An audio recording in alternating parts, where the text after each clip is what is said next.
Bonjour à tous, bienvenue dans cet épisode très spécial de Business of Bouffe. Je suis comme d'habitude avec mon associé Daniel qui est très ému comme moi de souffler la première bougie de Business of Bouffe. Bonjour Daniel. Bonjour Philibert, oui c'était une année folle, c'est passé vraiment tellement vite et j'ai hâte de pouvoir faire les bilans avec toi aujourd'hui. Alors Business of Bouffe fête en effet c'est 1 an, l'occasion pour nous de revenir sur les 12 derniers mois et de faire le bilan de cette incroyable aventure. Et pour ça on s'est dit que ce serait sympa de vous donner la parole et de vous donner l'occasion de nous poser toutes les questions que vous rêveriez de poser à l'équipe de Business of Bouffe, enfin des podcasteurs de Business of Bouffe. Et vous avez été très nombreux à participer sur Instagram et sur LinkedIn, on vous en remercie. On a reçu beaucoup de questions sur le podcast, mais aussi beaucoup de questions sur ce qu'on fait à côté du podcast, donc nos missions de conseil, nos clients, nos projets. Et ça tombe bien car on vient justement de clarifier les choses et de donner une nouvelle identité à notre activité d'agence, une identité qui sera différente de Business of Bouffe puisqu'on vient de baptiser notre agence The Bouffe. Mais avant de vous parler de tout ça, en parlant d'abord du podcast et pour porter les questions et la voix des auditeurs, on a la chance d'être aujourd'hui avec l'une de nos plus fidèles auditrices. Nous sommes avec Héloïse Soriano. Bonjour Héloïse. Bonjour. Bonjour. Donc si tu acceptes, je te laisse commencer Ouais, et dire les questions de nos auditeurs. Je suis ravie d'être là et d'être la porte-parole du coup de tous vos auditeurs. Ouais. Alors, on va commencer avec quelques questions un peu pour se mettre dans le bain. La première question que je peux vous poser, ça vient de Clémence qui nous demande une question qui revient assez souvent. Pourquoi la bouffe ? Pourquoi la bouffe? Daniel, je te laisse commencer. Pour moi, c'était un processus en fait. C'est arrivé au fur et à mesure. Moi, je suis brésilien, comme tout le monde le sait, d'origine portugaise. Donc à la maison, évidemment, la morue, tout ça, on mangeait souvent ça. Et on parlait beaucoup bacalhau à la maison. Mais j'étais pas vraiment très très fan de la bouffe. Je mangeais comme ça, comme n'importe qui. Mais surtout, j'ai pas mal voyagé dans ma vie. J'ai vécu au Japon notamment. Je pense que c'est là où ça m'a ouvert les yeux par rapport à la bouffe parce que j'ai mangé des choses vraiment extraordinaires. Ouais. Et ensuite, j'ai rencontré ma femme et je pense que là, c'est l'élément vraiment déclencheur qui, elle, avait tout quitté. Elle bossait en agence, elle voulait étudier la cuisine, donc elle a fait l'école Ferrandi. Okay. Et donc, quand je l'ai rencontrée, je suis tombé amoureux d'elle et surtout du fait qu'elle était passionnée de bouffe. Et je pense qu'on a développé cette passion à deux et depuis 10 ans, ça est devenu le sujet à la maison, c'est la bouffe. Super. Et toi, Philibert ? Et moi, la bouffe, ça vient... Alors, les auditeurs qui ont l'habitude de nous écouter l'entendent souvent. Ça vient de mon amour viscéral pour le terroir et notamment pour mon terroir, à la base, mon terroir savoyard. Depuis tout petit, j'adore la terre, j'adore les produits, j'adore ce qui sort de la terre, j'adore les gens qui travaillent la terre. Donc c'est pour ça que je suis allé un peu loin dans le délire jusqu'à un moment être ambassadeur de ce terroir savoyard en région parisienne.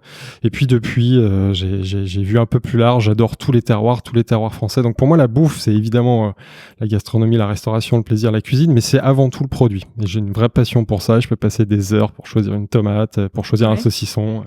Voilà. C'est ça la bouffe pour moi. Le goût de la qualité, quoi. Ouais. Ok. Et alors du coup, ça me permet d'enchaîner sur une deuxième question de Clémence qui nous demande comment vous en êtes arrivé à l'idée de faire des podcasts. Ah, ça, Daniel, j'aime bien quand tu racontes l'histoire. L'idée de faire des podcasts, en fait, c'est que nous, au départ, on avait une activité de conseil et on voulait faire connaître cette activité et on avait commencé à contacter, à prospecter les marchés et on s'est rendu compte que c'était vraiment très difficile de vendre du conseil. C'est pas quelque chose de simple et surtout, ce qui marchait bien, c'est en discutant avec des gens qui travaillent dans les conseils, c'est de faire venir les clients et pas aller les chercher parce que c'est toujours plus difficile en fait. Il faut vraiment créer une désirabilité autour de ta marque, de ta compétence, de ton savoir-faire, de ton expertise. Et moi, j'écoutais beaucoup de podcasts à l'époque autour de la bouffe. C'est un sujet qui me passionne. Et je disais à Philibert, c'est dommage parce qu'il y a beaucoup de podcasts sur la bouffe, mais il n'y a aucun podcast qui parle du business de la bouffe. Ouais. Et je pense que ça serait pour nous une excellente opportunité pour raconter, partager un peu nos rencontres avec les prospects et les clients et surtout pour donner envie aux gens de travailler avec nous parce que comme ça ils vont pouvoir nous écouter, ils vont pouvoir comprendre un peu comme nous on voit les choses et surtout ça va créer une communauté autour de ces podcasts qui va être intéressante dans les cadres de notre activité. Donc c'est comme ça qu'on a créé les podcasts. Et d'ailleurs je pensais que tu allais raconter une autre anecdote qui Plus loin d'ailleurs, bien sûr. c'est que là où on a vraiment eu le déclic et là où on s'est dit putain il faut qu'on fasse un podcast, c'est un de nos premiers clients qu'on salue d'ailleurs, Benoît Goncalves, nos paysans. Salut Benoît. Et qu'on a commencé à travailler pour lui, on a commencé par faire un audit, lui poser plein de questions sur son activité, ce qu'il voulait faire et tout, et on l'a enregistré en fait. Et on a 3 heures d'échange parce qu'on s'est dit que c'était une mine d'or et qu'on allait y revenir, ce qu'on a fait d'ailleurs. 4 heures. Quasiment 4 heures d'échange. Et c'est vrai qu'en réécoutant cet échange à plusieurs moments de la vie du projet pour aller chercher des réponses à des questions, on se dit putain c'est vraiment intéressant de donner la parole à un entrepreneur dans le secteur et certainement ça intéresserait d'autres personnes que nous. Ouais. Et c'est vraiment là où on s'est dit il faut qu'on fasse un podcast. Trop bien. Super réponse. Super. Et donc, on a une autre question de Karen Godman sur Instagram qui nous demande est-ce que vous pourriez partager avec nous le bilan de Business of Bouffe en chiffres, le nombre d'épisodes, l'audience, C'est etc. plus sérieux là. Alors, il y a d'autres questions plus fun, mais ouais, celle-là est un peu plus sérieuse. Mais c'est bien. On est fiers. On est là pour ça. Nombre d'épisodes, je suis pas sûr, mais on a dépassé la centaine là. Ouais, je crois qu'on est à 117. 117 épisodes en un. Voilà, 117, c'est pas mal. Il y a eu les confinements, donc on a fait pas mal d'épisodes pendant les confinements. Il y a aussi, nous avons 6 émissions aujourd'hui. Au sein de Business of Bouffe, notamment 2 émissions qui ne sont pas portées par moi et Philibert sur les champs et à côté de la plaque. Donc Raphaël Marchal, donc ça rajoute des épisodes. Quoi d'autre aujourd'hui? Business of Bouffe, nous sommes une équipe, nous sommes 5 personnes dans l'équipe. Maintenant, nous sommes 6 parce qu'il y a la passation entre Elisa et Marjorie, mais nous sommes à temps plein 5 personnes dans l'équipe. Donc ça, c'est pour le podcast et l'activité de conseil. Surtout activité de conseil. C'est même plutôt pour l'activité de conseil. Ouais. En termes d'audience, en termes d'écoute, on a fait un pic en juin. En fait, en juin, nous avons eu notre podcast qui allait mieux marcher pour l'instant. C'est les podcasts avec Adrien Cachot et Paul Perret. On a diffusé un jour avant la finale des Top Chef et il y a notamment Combini, il y a France Inter, Combini, il y a plein de gens qui ont repris cet épisode-là. Très repris par les médias, ouais. Et notamment, cet épisode-là a fait 23 000 écoutes. Donc, grâce à cet épisode, en juin, nous avons fait un pic des 45 000 écoutes qui a un peu baissé pendant l'été. Et là, il repart à la hausse. Ouais. Et octobre, on a fait 35 000 écoutes. On revient à ces niveaux-là. Donc ça, c'est une belle réussite en chiffres. Quoi d'autre comme... Non, il y a un autre chiffre qu'on adore beaucoup, c'est le chiffre 2. Donc ça, on en a déjà parlé avec notre communauté. C'est le fait le chiffre 2. Ouais, c'est qu'aujourd'hui, on est le podcast selon le classement Apple, classé numéro 2 dans la catégorie food. Trop bien. D'ailleurs, on est même le premier podcast natif, parce que celui qui a la première place, c'est François-Régis Gaudry, c'est les rediffusions des émissions On va déguster. Donc ça, c'est aussi un truc dont on est évidemment assez fiers. C'est clair. Est-ce qu'il y a d'autres choses à dire sur les podcasts? Pas mal, on a balancé pas mal de choses. Il y a une stat qui est très intéressante qu'on évoque souvent en fait, et je pense qu'on est aussi très fiers. C'est les taux de complétion en moyenne. En fait, combien des personnes arrivent jusqu'au bout du podcast. Et aujourd'hui, ça tourne autour des 70%. Et notamment pour les podcasts qui font 1h30, 1h40, de Business of Bouffe, 70%, ça veut dire 1 heure. Donc on garde en moyenne l'audience pendant 1 heure avec nous. Et ça, c'est chouette. Ça, nous, c'est l'indicateur qu'on suit le plus. Oui. Et en effet, je pense que c'est vrai, tu as raison, Daniel, c'est l'indicateur dont on doit être le plus fier parce que c'est celui qui montre que nos épisodes plaisent. Que vous accrochez les auditeurs. Qu'on accroche, et c'est sur des durées aussi importantes, c'est assez pas unique, mais c'est assez rare. C'est clair. Ok. Bon, en tant qu'auditrice, on peut dire que c'est vrai que le contenu est qualitatif, donc on a envie de rester jusqu'au bout. Merci. Les gens ont compris que t'étais pas objective, mais c'est cool. Moi, j'adore ce que vous faites, donc je suis peut-être pas très objective, mais bon, j'essaye de l'être quand même. Ensuite, une autre question de Darina Senhaji via LinkedIn qui nous dit, d'ailleurs, elle en a plusieurs, on va commencer par la première. Quel est à l'un et à l'autre votre meilleur souvenir de cette année écoulée sur le podcast? Il y a tellement de... c'est que des beaux souvenirs. Bon, d'abord, on salue Darina, qu'on connaît très bien. C'est une de nos premières auditrices qui nous suit depuis le départ. Moi, à titre perso, j'ai un très beau souvenir. Il y a eu plein, mais pour moi, à titre perso, c'est lui qui m'a plus marqué cette année. C'était en septembre, les jours où je me suis payé mon premier salaire. par l'activité, c'est clair. Par cette activité-là. Parce qu'au départ, on investissait dans l'activité comme tout entrepreneur, et on a beaucoup d'entrepreneurs qui nous écoutent. On a travaillé sans salaire au départ, et c'est pas drôle en fait, et surtout quand tu as une famille et tu tapes dans tes économies. Donc là, en septembre, on s'est payé notre premier salaire et ça m'a fait un plaisir dingue. Donc je dirais que c'est mon plus beau souvenir. Et tu t'es acheté une belle voiture rouge. Je peux comprendre. Non, je rigole.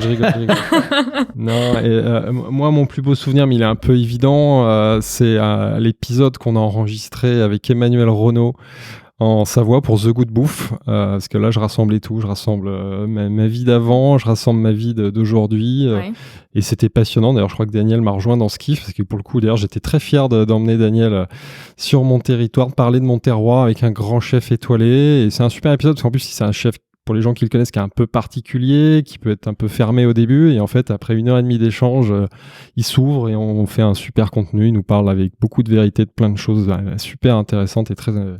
Donc voilà, ça, moi, c'est un très beau souvenir. Un très beau moment, tout à fait. C'est une espèce des lunes des miels. Oui, parce qu'en plus, on a eu la chance, et ça, voilà, Emmanuel nous a proposé de dîner dans sa cuisine et de tester son menu gastronomique. Donc là, ouais, on était plutôt contents. Et les plus beaux souvenirs, pour moi, c'est à la fin, c'est les plateaux de fromage savoyard. Ça, c'était un truc de dingue. J'étais très content de faire découvrir toutes les AOP, fromages AOP de Savoie. C'est là où Daniel a vu que c'était un sujet très sérieux pour moi. Il y a plus des fromages en Savoie qu'au Brésil, en fait. C'est toi qui le dis. C'est vrai. Trop bien. Bah, du coup, ça me permet d'enchaîner avec une autre de ces questions. Elle nous demande si vous aviez une baguette magique, quelle personnalité rêveriez-vous d'interviewer au micro de Business of Bouffe? Oula, plein. Ducasse. Ouais. Ducasse. Alain Ducasse. Nous, on a un délire depuis longtemps, c'est qu'on veut justement interviewer François-Régis Gaudry. Aussi, ouais. Donc, vu qu'on s'est fait remarquer, on échange avec lui, je pense que ça va se faire. Hein. D'ailleurs, s'il nous écoute, c'est une petite piqûre de relance. Sinon, moi, pas personnel, mais c'est un délire très perso. Je rêve d'interviewer dans Business of Bouffe Emmanuel Faber, qui est le CEO de Danone. Parce que pour moi, voilà, dans un podcast, on parle de business de la bouffe, d'avoir le patron d'une des plus grosses boîtes agroalimentaires du monde. C'est assez intéressant. Dans les mêmes styles, il y a Alexandre Bompard ou Édouard Leclerc aussi. Michel-Édouard Leclerc. C'est les patrons de la grande distrib. On a eu on a eu la distribution bio, mais on n'a pas encore eu la grande distribution sur Business of Bouffe. Ça va venir. Moi, en tant que fan des Top Chef, j'aurais aimé faire un épisode avec Paul Perret, un épisode long pour qu'il nous raconte un peu son histoire. Avec Philippe Etchebest aussi, parce que c'est un gars qui est quand même très charismatique. Moi, une autre idée que j'ai eue là récemment, peut-être qu'on active, c'est faire un épisode avec des chefs brésiliens en France. Et il y en a quelques-uns. Trop bien. Histoire de parler peut-être français et portugais dans l'épisode, ça me ferait plaisir. On mettra les sous-titres sur la vidéo. Un épisode avec un vigneron, où voilà, j'aimerais bien qu'on fasse un épisode vraiment centré sur les vins. On a fait un épisode passionnant avec les deux chefs sommeliers de la Tour d'Argent. C'était vraiment très chouette, mais vraiment avec un vigneron, je pense que ça serait génial. De toute façon, avec les producteurs, on a un boulevard parce que pour des raisons très simples, logistiques, c'est plus compliqué à organiser pour nous. Enfin, ça représente un peu plus d'investissement, d'organisation, mais il faut qu'on aille beaucoup plus enregistrer des épisodes en région avec les gens sur le terrain, sur le terroir. Ouais, voilà. Je pense que ça, c'est notre principal rêve, en fait. C'est d'aller plus souvent en région et avoir plus d'épisodes qui sortent de Paris. On est très parisien pour l'instant. Et c'est vraiment une question plutôt budgétaire, quoi. C'est que ça coûte de l'argent de se bloquer une journée, de se déplacer. Voilà, c'est de l'organisation, c'est ça. Et on a une activité d'agence à côté. Ça veut dire que si on part une journée pour enregistrer un podcast, on n'est pas dans l'activité agence. Donc, c'est très complexe à gérer. Mais je pense que notre rêve, c'est peut-être l'année prochaine d'être plus souvent en région qu'à Paris, quoi. C'est clair. Okay. Voilà, maintenant qu'on l'a dit, on est obligé de le faire. on a hâte en tout cas. Mais alors du coup, ça me permet d'enchaîner. On parle de difficultés, de challenges, etc. Est-ce que vous avez eu des moments de doute, de tension entre vous Bien sûr. Dites-nous tout. Ce matin encore.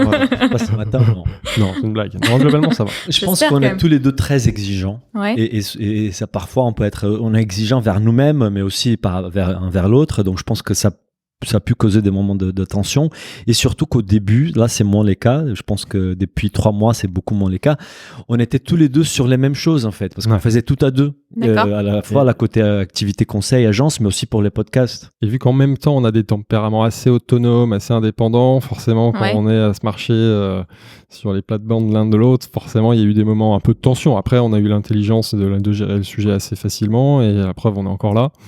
Et au contraire, c'est une richesse. On a une vision commune avec Daniel, mais on est quand même fondamentalement assez différents sur plein de sujets. Donc forcément, il y a aussi des moments où il y a du débat, mais il y a beaucoup de respect, il y a beaucoup d'estime. Donc du coup, c'est jamais allé très très loin. On a une complémentarité par rapport à nos expériences professionnelles, mais aussi, je pense, une complémentarité par rapport à nos personnalités. C'est qu'on est vraiment on s'entend très bien, mais on est assez différents.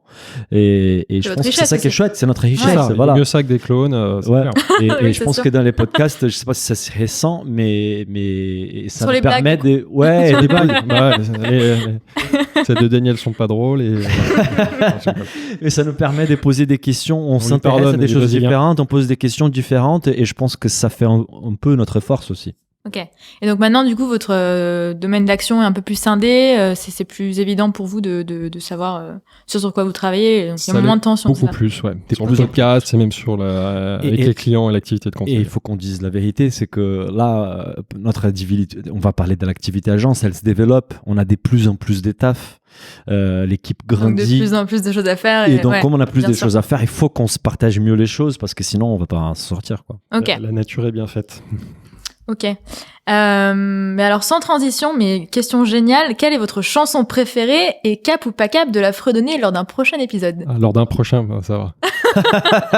Il y a un petit moment de tension jusqu'à la fin de le faire tout de suite. Moi, j'ai une chanson préférée, c'est My Way de Frank Sinatra. C'est la version, vraiment la version internationale, de loin par rapport à la version française. La chanter un jour dans le podcast. Ou maintenant, au choix. Maintenant, c'est chaud quand même. Je pourrais tenter un. Allez, à 3. Non, juste ça, voilà. Et c'est déjà très beau. C'est déjà très beau. Et un jour, si je suis en forme, j'irai plus loin, mais il faut vraiment l'invité qui permet de le faire. Il y a un vrai teasing là, ok. Moi, j'ai pas une chanson préférée. J'aime beaucoup la musique brésilienne. J'aime beaucoup les jazz. Là, c'est moins chanté. D'accord. J'aime beaucoup Jacques Brel. Il faut savoir que Daniel, qui vit depuis un moment en France, mais qui est pas français, a une très très bonne culture française et connaît bien la culture française et la chanson française. Je connais bien, mais il y a beaucoup de chanteurs français que j'aime beaucoup. Jacques Brel n'est pas français, il est belge. Oui, d'ailleurs, c'est vrai. Bien sûr, mais ça reste de la chanson francophone, Edith Piaf, j'adore. Je ne regrette rien. Ça marche bien avec My Way. Mais vas-y, chante alors. Moi, je l'ai fait. J'ai fait les 2 premières mesures. Non, je vais pas chanter là, je me sens pas, mais allez, on fera peut-être une émission. C'est quoi, c'est Darina? C'est une question de Darina, okay. Ça m'étonne pas. Super. Ok, alors on repasse sur un côté un peu plus sérieux. Tanguy Vasseur via LinkedIn qui nous demande qu'est-ce qui vous a rendu le plus fier? À l'un, à l'autre, à vous deux en même temps. Je suppose que c'est avec Business of Bouffe. Tu peux nous parler. J'allais parler de mes enfants, mais bon. Vas-y. Moi, il y a un truc qui m'a rendu vraiment hyper fier, c'est pendant les confinements, on a fait un épisode avec Charles Guilliec, qui est le fondateur des Poscailles, un service des livraisons des poissons à domicile. Et il nous disait, pendant les podcasts, qu'en fait, il a pris les confinements comme tout le monde, il était surpris, il a arrêté son activité. Et en écoutant nos épisodes, en écoutant d'autres entrepreneurs qui avaient rebondi, qui sont adaptés à la situation pour faire face à la crise et pour trouver une nouvelle façon de continuer leur activité, il s'est dit, il était sur son canapé, il a dit, il faut que je me lève, il faut que je fasse quelque chose, il faut que je reprenne mon activité. Il avait arrêté Poscaille. Il s'est dit, c'est pas possible, il y a plein de gens qui sont là, qui sont dans la rue, qui bossent, qui font avancer leur truc. Moi, je peux pas rester à la maison, je vais sortir, je vais reprendre l'activité. Et ça, c'était, selon lui, grâce à Business of Bouffe. Et pour moi, c'était génial parce que c'est un impact réel dans les business de la bouffe. En fait, grâce à un podcast que nous avons enregistré avec d'autres entrepreneurs, il y a un gars qui a dit, il faut que je bouge. Et ça, pour moi, c'est génial, quoi. C'est valorisant. C'est fou de voir qu'on peut, avec un média comme ça, inspirer des entrepreneurs et avoir de l'impact. C'est ce que recherchent tous les autres entrepreneurs. Donc, c'est super passionnant. Non, franchement, là, j'ai pas de meilleur exemple. Non, après, moi, la fierté, c'est surtout le déclic. C'est la première fois, je sais plus qui me l'a dit, une agence, je crois, qui nous contacte mais de manière sincère, hein, c'est pas du bullshit et tout, et qui vraiment argumente en nous disant mais c'est vrai qu'aujourd'hui vous êtes devenu un média de référence dans la bouffe. Et en fait, moi, la première fois que je l'ai entendu, je me dis c'est du bullshit. Et en fait, c'est vrai qu'on l'entend maintenant de plus en plus, et on comprend que c'est un peu lié avec ce que dit Daniel et tout, c'est qu'on est devenu un média qui compte parce que des sujets de fond qui inspirent certains entrepreneurs, qui aident d'autres à choper des bons plans, tout ça, et à créer davantage. Et donc ça, c'est assez, c'est vraiment une fierté, ça. Ouais. Super intéressant. Mhm. Ok, trop bien. Jean Valfort nous demande via LinkedIn. Alors déjà, il vous souhaite un très joyeux anniversaire. Merci Jean. Merci Jean. Et puis il vous demande comment faire pour que Business of Bouffe, en moins de 2 ans, montre que l'entrepreneuriat dans la bouffe, loin d'être un métier d'artisan, c'est aussi hype que l'entrepreneuriat dans la tech. Mettez-nous un peu de business dans tout ça, la food française en a bien besoin. On y travaille, on y travaille. C'est tout l'objet de ce média, justement, c'est de montrer les coulisses de la bouffe et de voir qu'on a des gens passionnants, des vrais entrepreneurs qui sont passionnés et qui ont aussi tout ce génie de cette créativité, pas que la créativité dans l'assiette ou la créativité sur le terrain, mais aussi la créativité entrepreneuriale. Et qu'honnêtement, ils ont autant de mérite que les grandes stars dont on parle en effet un peu plus dans ce domaine-là, dans la tech. Moi, je suis pas l'impression que dans la food ce soit moins hype. Hein. Bon, peut-être que surtout que ça gagne moins d'argent, peut-être, donc ça brasse moins d'argent dans l'univers entrepreneurial. Donc ça moins paraît moins. C'est moins scalable. Ouais. Je pense que la notion de scalabilité dans la tech, c'est ça qui rend ça très hype aussi, bien parce sûr. Que tu peux avoir des boîtes qui en très peu de temps atteignent des valorisations, des chiffres d'affaires très importants. Dans la bouffe, c'est un peu plus compliqué parce qu'on parle d'un truc qui est fondamentalement important dans notre vie, qui est la nourriture, quoi. Et on peut pas escaler ça sans fin, sans avoir un impact sur la qualité. Après la bouffe, je pense que ça va devenir un métier. C'est déjà le cas aujourd'hui, de plus en plus hype, de plus en plus à la mode, parce que regarde les chefs. Ouais. Quand on parle de l'impact sur l'écologie, sur l'environnement, la qualité de ce qu'on consomme comme nourriture, ça a un impact sur notre santé. Et je pense que on a vécu peut-être une période d'industrialisation, d'explosion après la guerre, d'accélération des choses, où peut-être gagner de l'argent était plus important que faire attention à la planète ou à comment on se nourrit. Et je pense qu'aujourd'hui, on est dans une nouvelle étape, j'espère, au moins de notre société, c'est dire, ok, l'argent c'est important, mais ça nous amène où finalement? Et je vois les jeunes aujourd'hui, ça m'impressionne quand on voit les nombres de jeunes qui veulent plus bosser dans des grosses boîtes, qui veulent plus bosser dans des grosses cabinets de conseil et qui veulent avoir un truc qui a de l'impact réel. Du sens de l'impact. Du sens dans la planète. Du coup, la bouffe devient au centre du sujet. Oui, puis il y a beaucoup de choses à faire. C'est énormément de choses à faire. C'est pour ça que je pense qu'on partage pas trop aussi, mais voilà, on partage pas trop la vision de Jean. Ou si lui il a cette vision, moi je suis pas inquiet parce qu'honnêtement aujourd'hui, je pense que la bouffe et le business dans la bouffe peut devenir hype. Après, est-ce que c'est ça une finalité? Mais au moins, on peut redonner ses lettres de noblesse à ce secteur-là et à tous les gens qui innovent. Parce qu'il se passe plein de trucs dans la bouffe, même dans la tech bouffe, hein, mais c'est vrai qu'on peut aussi mêler les deux. Mais bien sûr, toutes les nouvelles marques qui travaillent sur les substituts, la protéine animale, qui sont des vrais sujets pour répondre aux problématiques de demain, écologiques et démographiques même d'ailleurs surtout. Oui. Donc là, il y a de l'innovation et pourtant c'est de la bouffe. Alors après, ils donnent pas tous des réponses qui sont en lien avec ce qu'on peut imaginer, mais il y a des trucs intéressants qui sortent, quoi. Et un sujet qu'on évoque souvent dans les podcasts, c'est en fait l'agriculture en fait et comment on croit, nous, et on n'est pas les seuls. En fait, je pense que la première personne qui nous a parlé de ça, c'était Florian Breton, fondateur des Mimosa, qui nous parlait de l'agriculteur comme un entrepreneur multicasquette. Et c'est un peu tout ce que les chefs sont devenus les 10-20 dernières années en termes d'importance, de célébrité, médiatisation, etc. La prochaine étape, ça sera vraiment les artisans, les producteurs, les agriculteurs, parce que c'est les points de départ de la bouffe, bien sûr. Fait. Et c'est là où on peut avoir encore plus d'impact. Et leur importance est capitale, c'est vrai. C'est clair. Et pour moi, je veux pas Business of Bouffe. Si on peut, au-delà de montrer que l'entrepreneuriat dans la bouffe, il est hype, moi, j'aimerais pouvoir montrer, et nous, on est loin de faire ça, que travailler la terre, c'est hype aussi. Ouais. Et là, qui fait ça très bien aujourd'hui, qui porte une émission chez nous, j'ai un blanc avec les noms des deux filles, Ambre et Camille, qui sont les animatrices de notre émission Sur les champs, qui est un projet qui est beaucoup plus qu'une émission podcast.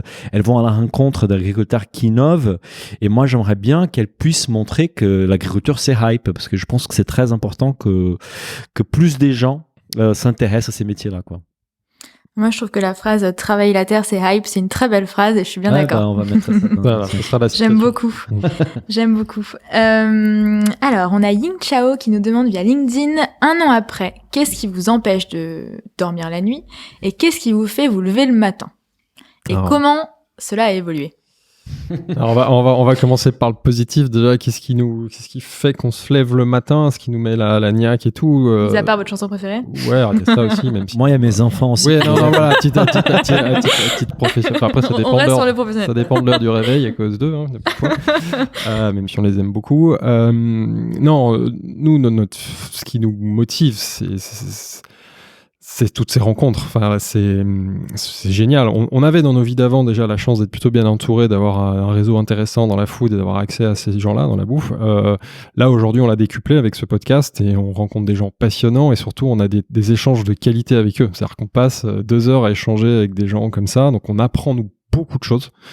Donc on bosse beaucoup pour les préparer, on discute, on record et off, et on apprend plein de trucs, et c'est ce qu'on disait au début, c'est toujours le cas, hein, on a vraiment l'impression de passer, de suivre un MBA dans la bouffe, et ça donne une sacrée patate le matin, parce qu'on apprend plein de trucs, et on sait que tous les jours on va apprendre des trucs avec nos différents invités, ou tout ce qu'on fait, tous les échanges qu'on a à côté du podcast aussi.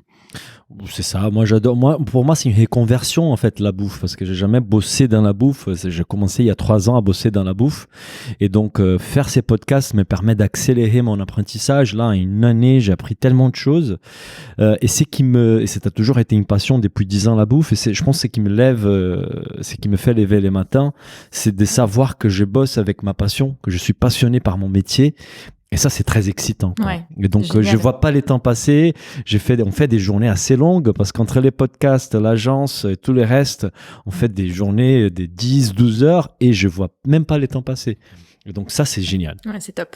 C'est qui m'empêche des nuits. Ouais, parlons de la deuxième partie de la question maintenant. Parfois, c'est aussi mes enfants. Malgré les 12 heures de travail, voilà. Qu'est-ce qui quand même t'empêche de dormir la nuit? Le fait que tu bosses déjà la nuit. Déjà, je bosse pas mal la nuit. Surtout, c'est en fait la vie de l'entrepreneuriat. C'est que l'entrepreneuriat, c'est très excitant, mais c'est très très très difficile.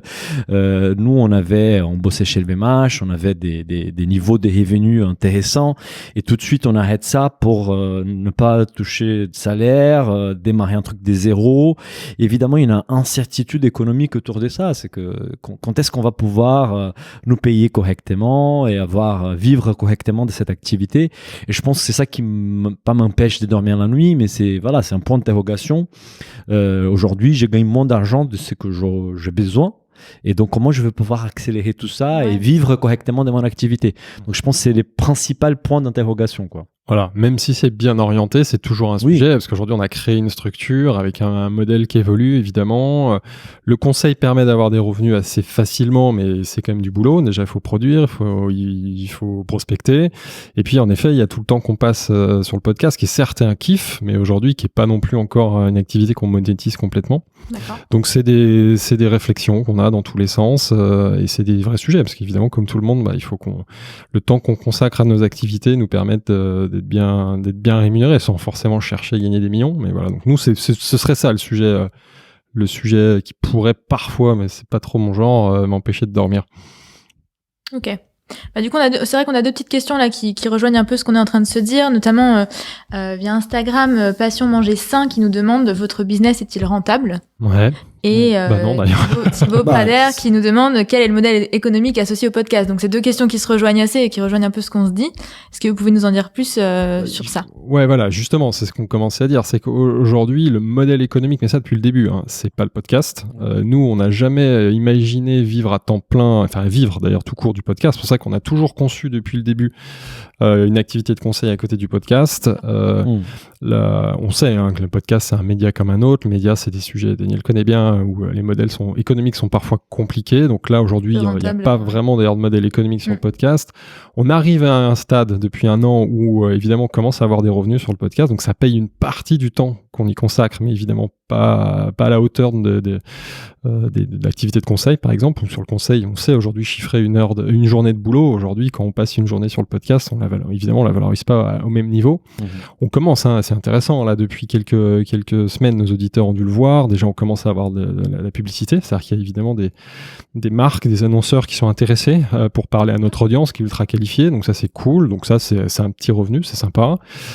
Puis il y a d'autres sujets comme ça qui vont venir. Et nous, l'autre source de revenus direct du podcast, c'est la création d'éditions spéciales. Ça, c'est un sujet qu'on aime beaucoup. C'est tout en restant évidemment cohérent avec nos lignes éditoriales, c'est de concevoir des épisodes pour un tiers. Donc on a fait un premier test qui a très bien marché pour le Comité national de la conchiliculture au printemps dernier. D'accord. Donc là, c'est vraiment un tiers qui vient nous demander de produire des épisodes. Donc on est rémunéré pour ça. Et par contre, évidemment, on a toute la liberté de créer un contenu en ligne avec notre ligne édito. Donc c'est pour ça que nous, on a kiffé faire 3 épisodes avec un ostréiculteur, un producteur de moules et un MOF écaillé.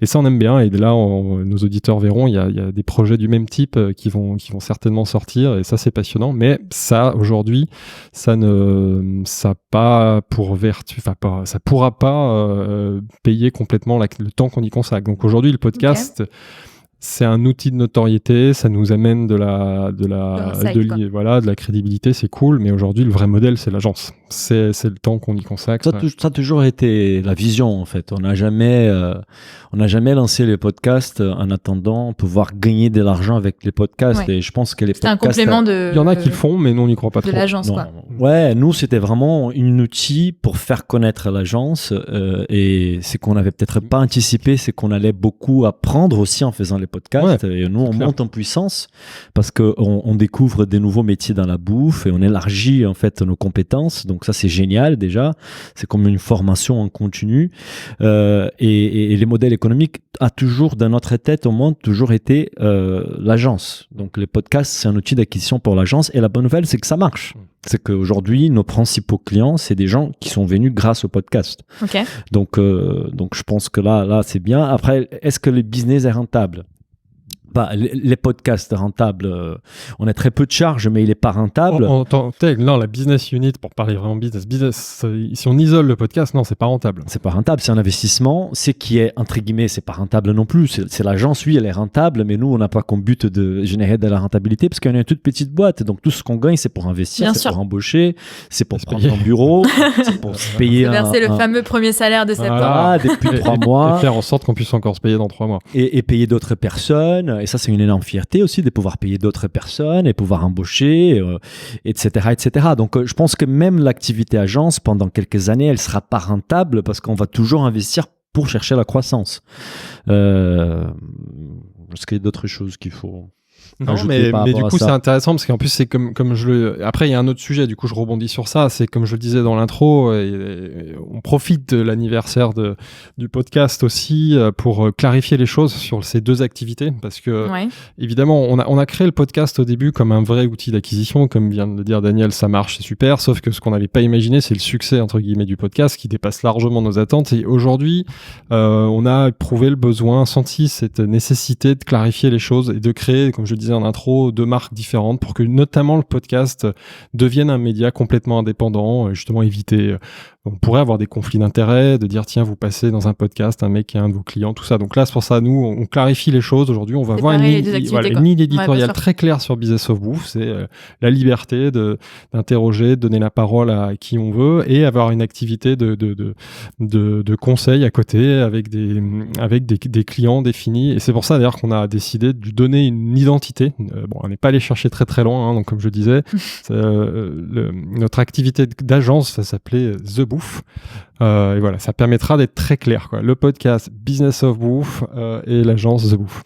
Ouais, juste pour expliquer un peu notre vision au départ, c'est qu'on se disait on va faire beaucoup d'efforts autour du podcast pour faire connaître les podcasts. Donc, ça sera con d'avoir une marque différente pour l'agence parce que les gens ils vont reconnaître Business of Bouffe en tant que marque et on aura du taf supplémentaire à faire connaître une deuxième marque qui sera celle de l'agence. Donc, au départ, on s'est dit, on garde tous sous le même umbrella et ça va bien marcher.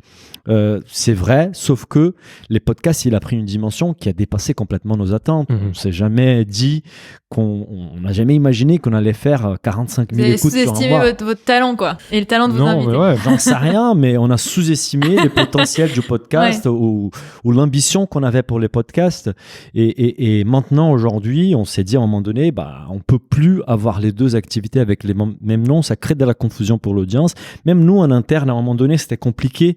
On parlait des Business of Bouffe, mais quoi, l'agence ou les podcasts J'imagine qu'en réunion, ça devait être un peu... Ou des trucs très cons sur des sujets d'actualité. Tiens, on partage, mais ça, on partage quoi? C'est notre activité de conseil. Pourquoi c'est notre... et du coup, on partage sur quoi? On partage sur Business of Bouffe. Donc en fait, même nous, on devenait tarés. Et je pense qu'avec l'arrivée, je pense que l'élément déclencheur aussi, c'était l'arrivée des nouveaux, on va dire, des nouveaux présentateurs, des nouvelles émissions au sein des Business of Bouffe. Là, on s'est dit, en plus, Business of Bouffe n'appartient plus qu'à nous deux.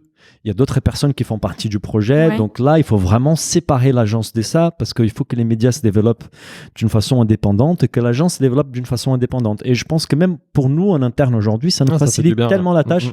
Ça nous fait du bien. On sépare les choses.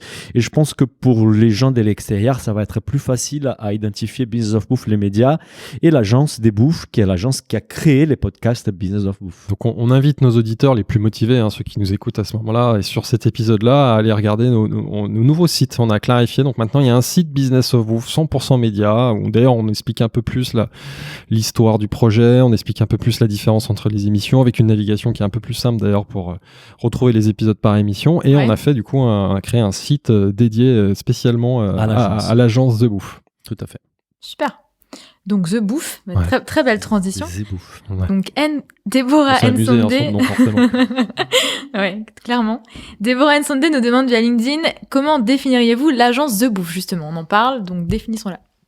Alors The Bouffe, comment on l'a définit officiellement aujourd'hui, c'est une agence de marketing et de communication qui est spécialisée dans le business de la bouffe. Donc tu vois, c'est toujours très très cohérent, mais tout est là, et ce qu'on dit aussi de la terre à l'assiette, parce que vous l'avez compris, ce qui nous intéresse, c'est à la fois le terroir, la production, l'agriculture, les transformations, les vins spiritueux, tout ça, mais surtout la transformation, la restauration et tous les acteurs clés qui tournent et qui nous alimentent tous les jours.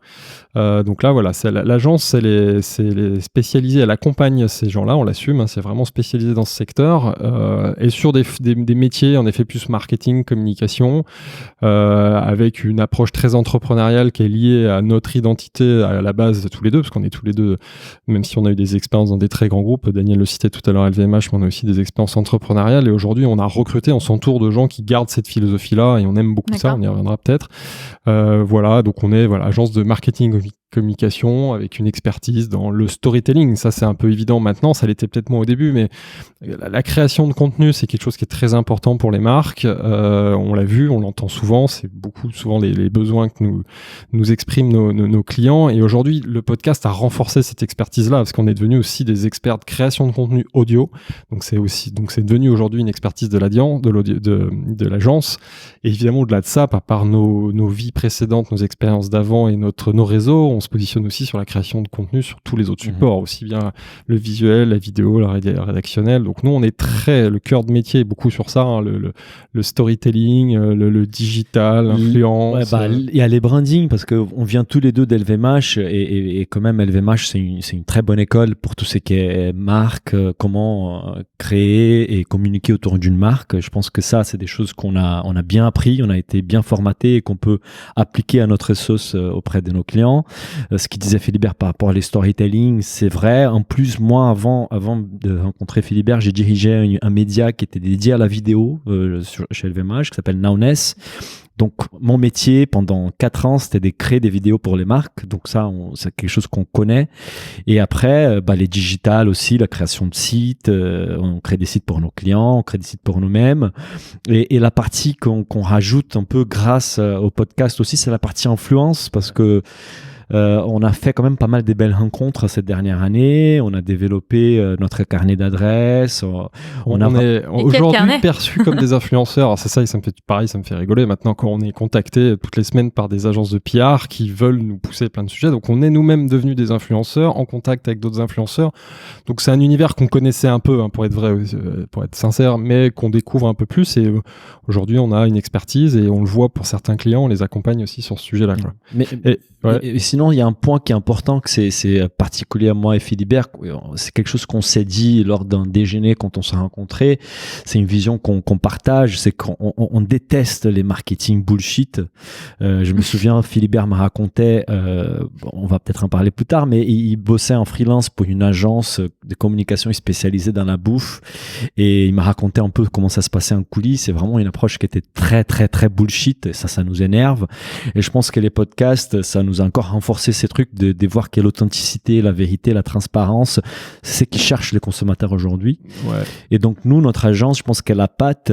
Après, j'ai dit ça, peut-être qu'on va, on va glisser, j'espère pas, mais nous, c'est no bullshit, quoi. C'est vraiment une approche où on veut montrer les coulisses des marques et on veut forcer les marques qui sont pas capables d'être transparentes parce qu'elles ont des choses à cacher, de d'abord travailler cette partie-là, travailler leurs produits, travailler leur processus, travailler la façon de faire les choses pour ensuite avoir une communication qui est transparente et sincère. Et on croit beaucoup à ça. Super. Non, franchement, c'est exactement ça. On croit beaucoup à ce mot. Enfin, c'est un mot important pour nous, le marketing sincère.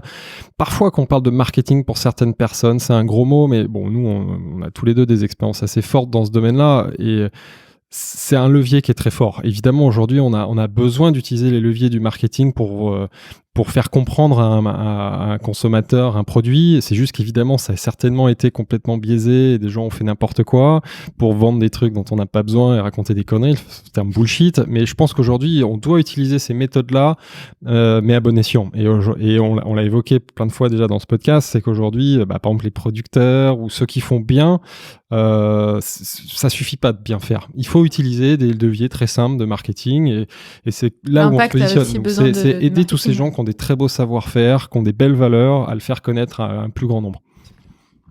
Donc ça, c'est vraiment la pierre angulaire de notre activité. Super. Bah écoutez, c'est très clair pour moi. J'espère que ça le sera pour les auditeurs aussi. C'est l'épisode auto-promo, on se fait plaisir. Allons-y. Bon, du coup, Jean-François Pascal via LinkedIn nous demande qu'est-ce qui manquerait finalement au marché si The Bouffe n'existait pas, et quelle est votre raison d'être et votre mission. Je l'ai vu cette question, ça. Moi, j'aime beaucoup cette question. J'aime beaucoup. Il y a juste une chose à clarifier, c'est que The Bouffe, ça existe déjà en fait depuis un an, sauf que ça s'appelait Business of Bouffe. Donc là, c'est juste qu'on sépare les deux activités. Qu'est-ce qui manquera au marché si The Bouffe n'existait pas? Il y a beaucoup d'agences autour de la food, autour de la bouffe. C'est un phénomène, je pense, récent des 5 dernières années. Beaucoup d'agences qui se sont lancées sur les marchés et qui sont spécialisées dans ces secteurs-là. Donc, sincèrement, ce que j'ai envie de dire, c'est que oui, on est encore un acteur qui se positionne sur ces segments-là. Je pense que nous, ce qu'on apporte d'éléments de différenciation, ce qu'on a évoqué tout à l'heure, déjà, c'est une très bonne compréhension du secteur, notamment grâce au podcast, parce qu'on a fait 117 épisodes avec des acteurs qui ont des activités complètement différentes. Ça nous permet à chaque fois d'apprendre. C'est que les gens ne savent pas, c'est que pour chaque épisode, on passe presque une journée à se préparer bien sûr. Préparation, donc ça veut dire qu'on apprend vraiment des choses. Et donc je pense qu'on a une connaissance du secteur que très peu d'agences aujourd'hui dans les marchés ont. Et je pense que cette histoire de marketing sincère, c'est quelque chose qui nous différencie. Je dis pas que toutes les agences ont une approche qui est très bullshit, non. Mais je pense que dans la communication, il reste encore quand même beaucoup de bullshitage. Et nous, c'est un parti pris. On déteste ça. Et on veut faire en sorte que notre approche avec nos clients, ce soit une approche très sincère. Il y a ça, et l'autre piliers de l'agence, c'est aussi cette approche très, comme on le disait tout à l'heure, très entrepreneuriale. Parce que c'est nos expériences, c'est notre philosophie, c'est notre approche. Et ça se voit là, par exemple, on a un exemple, un de nos clients aujourd'hui, c'est une maison de gastronomie portugaise en région parisienne qui fabrique depuis plus de 30 ans les meilleurs pastéis de nata. Donc là, on parle aux connaisseurs. Bon, forcément, Daniel connaît aussi bien. Donc on a la chance de les accompagner sur plein de sujets. Au début, très marketing. Aujourd'hui, ça va même un peu au-delà sur de la strat, des sujets de distribution, c'est passionnant. Et là, ils sont et développement de nouveaux produits. Donc c'est pas de nouveaux produits, amélioration du produit. Donc il y a des trucs vraiment passionnants. Et donc là, on le fait vraiment en mode entrepreneur avec eux. On est plus que des consultants. On est très impliqués. Et par exemple, on était à leur côté la semaine dernière lors de l'annonce du 2e confinement. C'est une boîte familiale qui distribue de manière très traditionnelle ses produits via des distributeurs et tout, et qui n'avait pas chopé le virage du digital encore et du e-commerce. Et donc là, forcément, ça devenait. On avait prévu dans nos plans d'accompagnement de les aider à sortir un site e-commerce en début d'année prochaine, sauf que là, face à la fermeture de tous les restos et qu'on s'est dit c'est pas possible, donc on a développé en crash pour eux quasiment en 48 heures un site e-commerce qui est pas parfait, hein. C'est juste qu'aujourd'hui ça permet eux de générer un complément de business à ce moment-là. Et ça, c'est l'approche très entrepreneuriale. Une agence classique certainement aurait dit oulala, il faut prendre du temps, on va faire tout un truc et tout un process, on va faire un site super chiadé. Nous, on a assumé. Nos auditeurs pourront aller voir, il va être mis en ligne demain ou même ce soir. Il est pas parfait le site, mais il va permettre déjà de générer du business et c'est déjà une très bonne expérience. Et après, on va apprendre. On le fait très en mode itératif, entrepreneurial. C'est une première version, on va apprendre et puis on l'améliorera. Et plutôt que le claquer tout de suite 40 000 balles pour faire un site, on a fait un truc très bien. Et ça, d'ailleurs, je serais très curieux d'avoir les retours de nos auditeurs. Profitons-en, faisons et pour ceux qui sont en région parisienne, l'opportunité de se faire livrer la gastronomie portugaise à la maison. Donc, je vous invite à aller sur commande.canelas.fr et ceux qui souhaitent nous faire un retour par rapport à l'expérience sur les sites, on sera preneur. On se paye un luxe dans notre activité aujourd'hui sur la partie conseil, c'est pas qu'on choisit, c'est le hasard, mais les gens ont compris nos valeurs et aujourd'hui, on n'a que des clients qui ont des super produits, des beaux savoir-faire. Et aujourd'hui, Canelas, pour leur faire un peu de pub, c'est des très bons produits, un vrai savoir-faire artisanal. Si vous aimez les pâtisseries portugaises, et d'ailleurs, il n'y a pas que des pâtisseries, il y a aussi des plats cuisinés. Là, ils ont une offre traiteur assez large et c'est très chouette, quoi. Donc ça, c'est vraiment une approche un peu différente, en effet. Ce côté très entrepreneurial. On discutait avec les fondateurs qui nous disaient, on a un peu l'impression d'être leur directeur stratégique à externaliser, quoi. C'est un kiff perso. On adore bosser comme ça. Et ça, je pense que c'est assez original par rapport à une agence classique. C'est pour ça, on dit souvent, on est entre un cabinet de conseil, une agence, très impliqué sur les projets. Effectivement, c'est intéressant ce côté un peu droit au but finalement et aller à l'essentiel pour apporter le principal qui t'a ensuite peaufiné, quoi. Je trouve ça intéressant. Super. Alors on a deux questions qui nous restent un petit peu qui vont nous faire rêver peut-être, j'espère en tout cas. Quel est votre plus beau projet, nous demande le street foodiste. Et ensuite je poserai la deuxième question. Je mets un peu de suspense. Notre plus beau projet, je suppose, avec l'agence. Écoute, il y a plein là, par exemple les sites e-commerce qu'on vient de lancer, c'est très beau parce que Philibert dit qu'il est pas parfait, il a raison, mais il a quand même une belle gueule. Il est très bien. Non, ce que je veux dire, surtout c'est qu'on a été très réactifs. Il a été fait en 48 heures, c'est pour ça que j'assume. Mais évidemment, il est très bien, il est présentable. On est exigeant, tu le disais tout à l'heure, donc évidemment, il est très bien. Sinon, il y a un client qu'on affectionne aussi particulièrement, que ça vaut la peine on affectionne tous nos clients, hein, mais je pense que celui-là, en plus, parce que c'était une découverte à titre perso, c'est le Parti du thé, parce que c'est vraiment une très belle marque d'été. On a rencontré Pierre, qui était un auditeur des Business of Bouffe, qui nous a contactés et qui était intéressé de se faire accompagner par nous. Et d'abord, on a eu un très bon fit humain avec lui. C'est un gars qui est génial. Ensuite, on s'est rendu compte qu'il a un savoir-faire, un produit qui est dingue, en fait. C'est évidemment, les thés, c'est pas quelque chose qu'il produit lui-même. En fait, c'est un importateur. Mais c'est qu'il a des très bonnes relations avec des producteurs au Japon, en Chine, en Inde. Et il a accès à des produits d'une très grande qualité qu'il propose à ses clients à des prix vraiment par rapport à la qualité qui sont pas chers, donc un super rapport qualité-prix. Et il avait un gros problème, c'est qu'il a 2 boutiques, rue Lancry et Federbe, donc il est bien connu dans ces quartiers-là, donc il a une clientèle des quartiers qui est importante, mais au-delà de ces des clientèles qui habitent aux côtés de ces 2 boutiques, il était vraiment pas connu. à Paris et en France. Et on s'est dit, mais c'est génial, en fait. On a un gars qui a une belle marque, un très bon produit et qui a besoin de faire savoir son savoir-faire. Et je pense qu'on est très content de l'accompagner. Un exemple, et là, c'est la force du podcast avec l'agence, c'est d'avoir ces deux activités ensemble. On a, en tant qu'invité lors du podcast, on avait Stéphanie Lekelec, chef 2 étoiles, qui est venue nous raconter son projet MAM.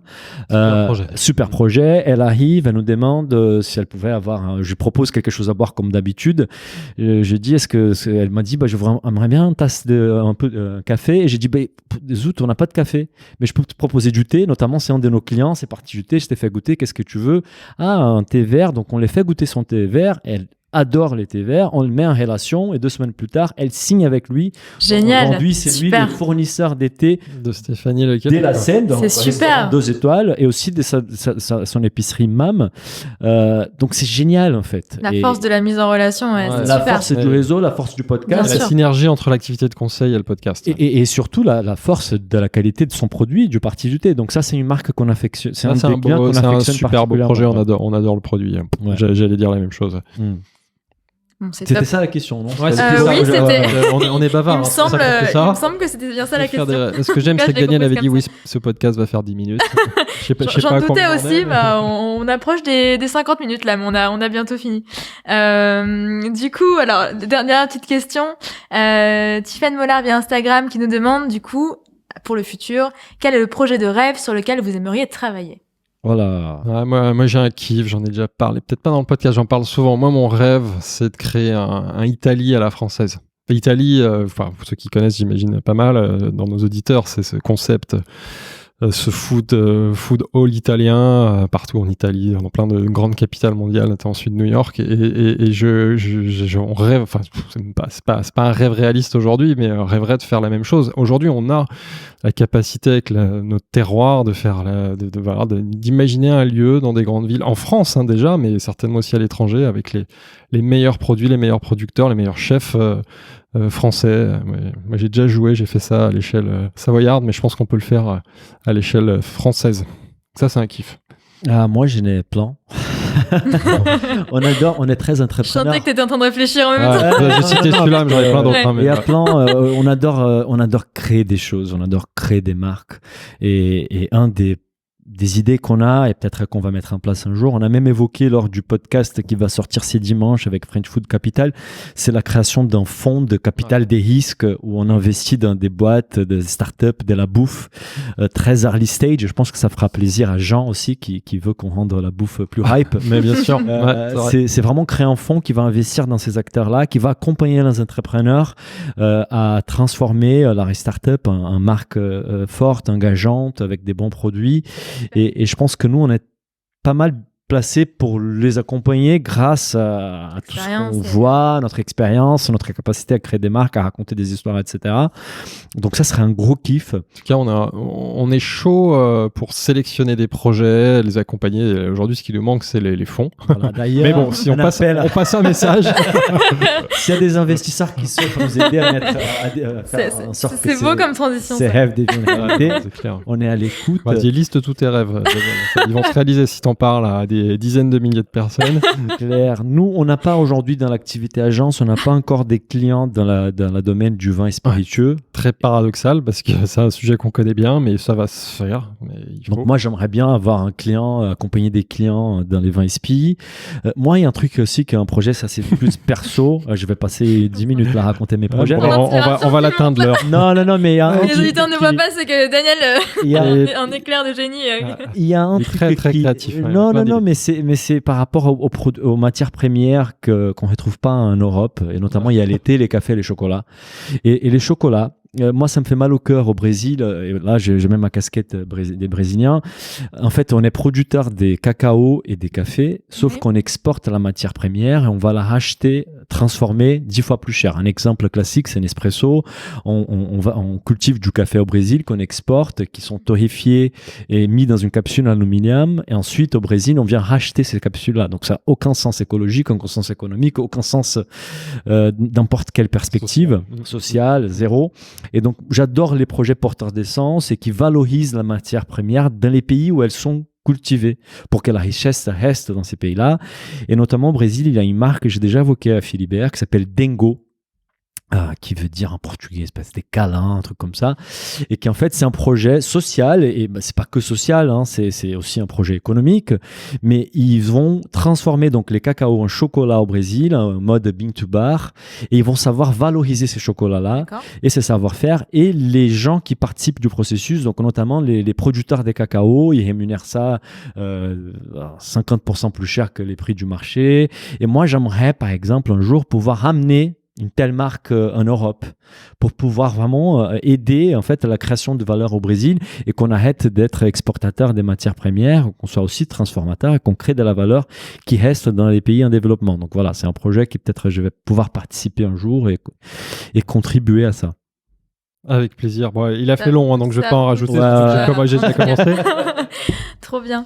On arrive à la fin des questions. Je sais pas, est-ce que vous pensez à quelque chose d'autre qu'on n'aurait pas évoqué éventuellement? Il y a un truc qu'on a oublié, c'est qu'on avait promis à nos éditeurs qu'on allait sélectionner qu'on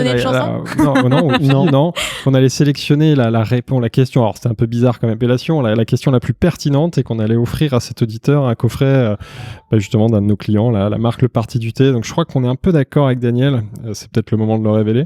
Oui, je pense que notre choix se porte sur Jean-François Pascal. Le regagnant, Jean-François Pascal. LinkedIn, voilà. Je pense avec sa question, qu'est-ce qui manquerait au marché si The Booth n'existait pas? Je pense que c'est une très bonne question. Voilà. Très difficile à répondre parce que... On a surtout fait une réponse d'une demi-heure. Hein. J'ai noté que c'était la réponse la plus longue. Voilà, je pense que c'est peut-être ça les critères. C'est la question qui a donné...